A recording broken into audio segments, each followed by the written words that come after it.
आज हम अध्ययन करेंगे हाइड्रोजन बंधों का भौतिक गुणों पर प्रभाव, यानी हाइड्रोजन बंध के पक्ष में प्रमाण। कल हमने हाइड्रोजन बंध के बारे में जानकारी प्राप्त की थी एवं उसके जो दोनों प्रकार थे, अंतः और अंतरा आणविक हाइड्रोजन बंध।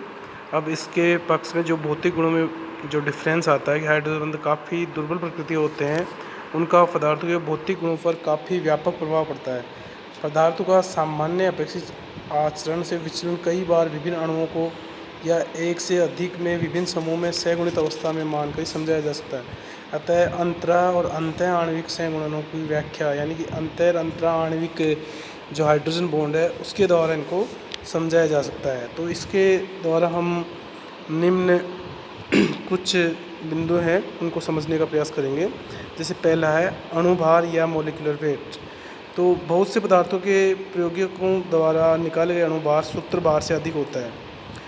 यह हाइड्रोजन बंध के कारण अणुओं के सहगुणित हो जाने के कारण होता है। जैसे फॉर एग्जाम्पल एसिडिक एसिड या बेंजोइक अम्लों का प्रयोगी विधि द्वारा ज्ञात किया गया अणुभार, तो ये जो भार था वह उसके सूत्रभार से दुगना प्राप्त होता है। अब इसको समझने के लिए हम एसिटिक एसिड का एग्जाम्पल लेते हैं। तो एसिटिक अम्ल है वो प्रयोगी मान इसका 120 होता है जब हम निकालते हैं एसिटिक एसिड का, लेकिन वास्तव में अणुभार 120 होता है, सूत्र की गणना करके निकाला गया। इसका जो अणुभार वास्तविक होता है वो 60 होता है सूत्र के द्वारा निकाला हुआ, लेकिन जब इसको ज्ञात करते हैं विधि से तो ये 120 प्राप्त होता है।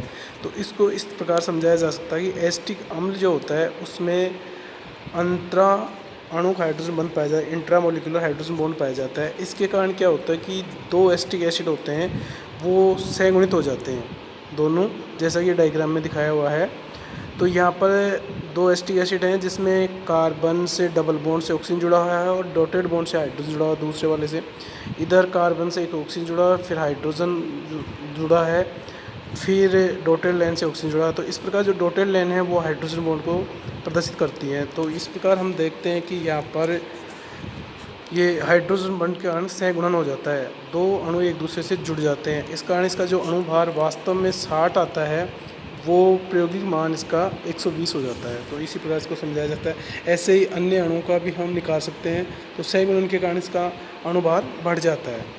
कुछ फिर दूसरा है इसमें भौतिक अवस्था। भौतिक अवस्थाओं में क्या होता है, कुछ ठोस होते हैं, कुछ गैस होते हैं या द्रव होते हैं। तो ये अवस्थाओं में भी हाइड्रोजन बंध का बहुत प्रभाव पड़ता है। हाइड्रोजन बंध होने के कारण उसमें क्या होता है इसको देखते हैं। जिन यौगिकों में हाइड्रोजन बंध पाए जाते हैं उनमें आणविक सहगुणन के कारण अणु एक दूसरे के इतने निकट आ जाते हैं कि ठोस या द्रव अवस्था में ग्रहण कर लेते हैं। फॉर एग्जांपल H2O तथा हाइड्रोजन फ्लोराइड वो 0 डिग्री सेंटीग्रेड गैसीय अवस्था में होने चाहिए, क्योंकि इनके समूह के ठीक नीचे के तत्वों के हाइड्राइड्स जैसे H2S तथा HCl गैस है, लेकिन इसी ताप पर H2O ठोस होता है 0 डिग्री सेंटीग्रेड पर और HF द्रव अवस्था में पाया जाता है। इन यौगिकों में पाए जाने वाला ये बल प्रबल हाइड्रोजन बंध के कारण होता है। जो अंतराणु हाइड्रोजन बंध पाया जाता है इनमें, उसके कारण से इसका ठोस अवस्था या द्रव अवस्था होती है। फिर इसके बाद हम देखते हैं मेल्टिंग या बॉइलिंग पॉइंट, यानी खवतनांक और गलनांक। खवतनांक गलनांक में भी यही होता है कि जैसे ही हाइड्रोजन बंध जिसमें पाया जाएगा अंतराणु हाइड्रोजन बंध, तो उसका मेल्टिंग या बॉइलिंग पॉइंट दोनों ही बढ़ जाएंगे, और जिसके अंदर ये नहीं पाया जाएगा वो कम होगा उसमें। जैसे हम देखते हैं ठोसों को द्रव में और द्रव को गैस में परिवर्तित करने के लिए उनके अणु को ऊष्मा द्वारा दूर दूर किया जाता है, और अणु के मध्य जितना अधिक अंतराणविक बल होगा अणु को अलग अलग करने के लिए उतनी ही अधिक ऊर्जा देनी पड़ेगी, जिससे गलनांक खवतनांक का मान बढ़ जाएगा। तो इसको इस आधार पर भी समझ सकते हैं कि जैसे H2O एक गैसीय पदार्थ होना चाहिए था, लेकिन इसका गलनांक जो है 100 डिग्री सेंटीग्रेड होता है तथा खवतनांक 80 डिग्री सेंटीग्रेड होता है,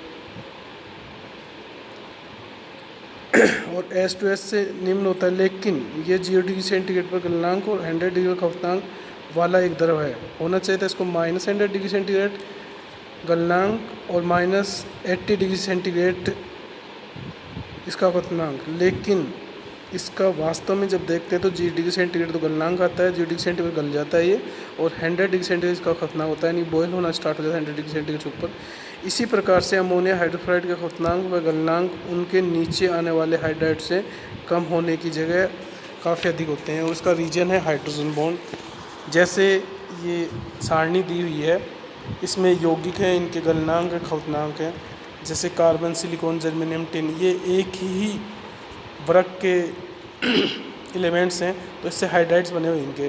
तो इनका जब गलनांक देखते हैं तो इसका पहले वाले carbon hydride, silicon hydride, germanium और टिन, तो 182, 185 माइनस में -164, -146, तो ये देखते हैं तो डिफरेंट आ रहा है और क्वथनांक भी इसी प्रकार से बढ़ रहा है। इसी प्रकार से अमोनिया के देखते हैं, अमोनिया, फास्फोरस, आर्सेनिक, एंटीमनी, जल, तो ये सभी में यही पोजीशन पाई जाती है।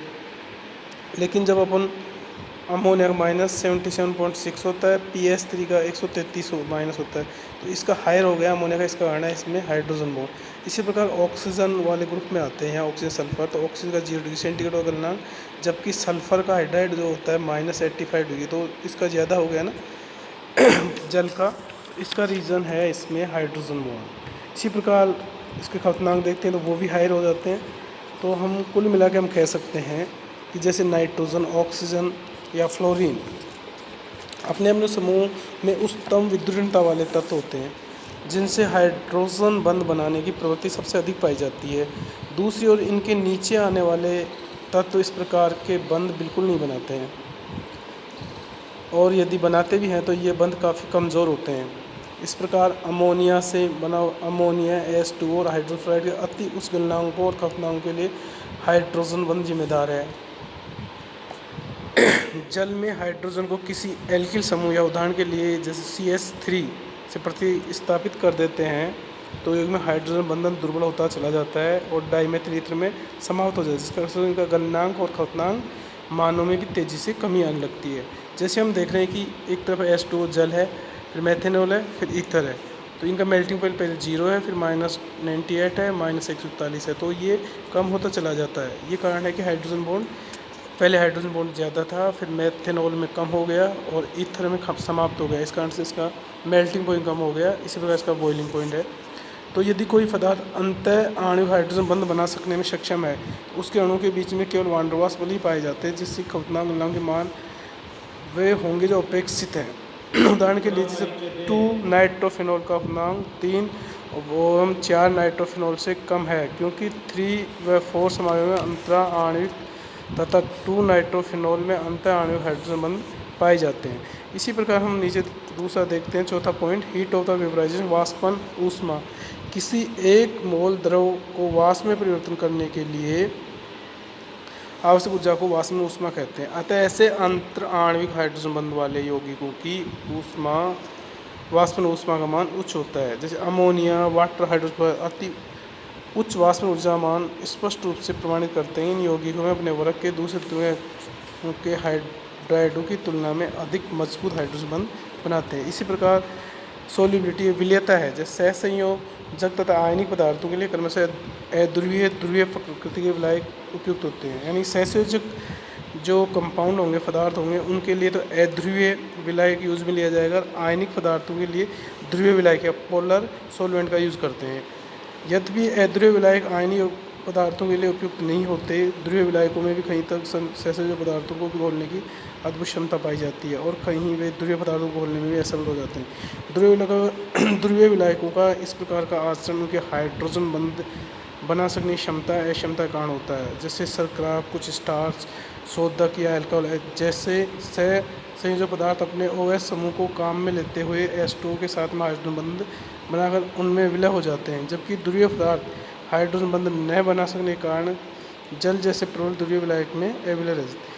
यह भी पाया गया है कि समान संरचना के यौगिकों की विलेयता भी समान विलायकों में अलग अलग होती है। उदाहरण के लिए बेंजीन और प्रिडीन है, तो प्रिडीन एवं सल्फर ऑक्सीजन डाइमेथिल से जुड़ा हो होने की संरचना के यौगिक हैं, तो लेकिन बेंजीन और CH3/2S के साथ हाइड्रोजन बंध न बना पाने के कारण इसमें अविलय रहते हैं, जबकि प्रिडीन व ईथर जल के साथ हाइड्रोजन बंध बना सकने के कारण इसमें भली भांति विलय होते हैं। धन्यवाद।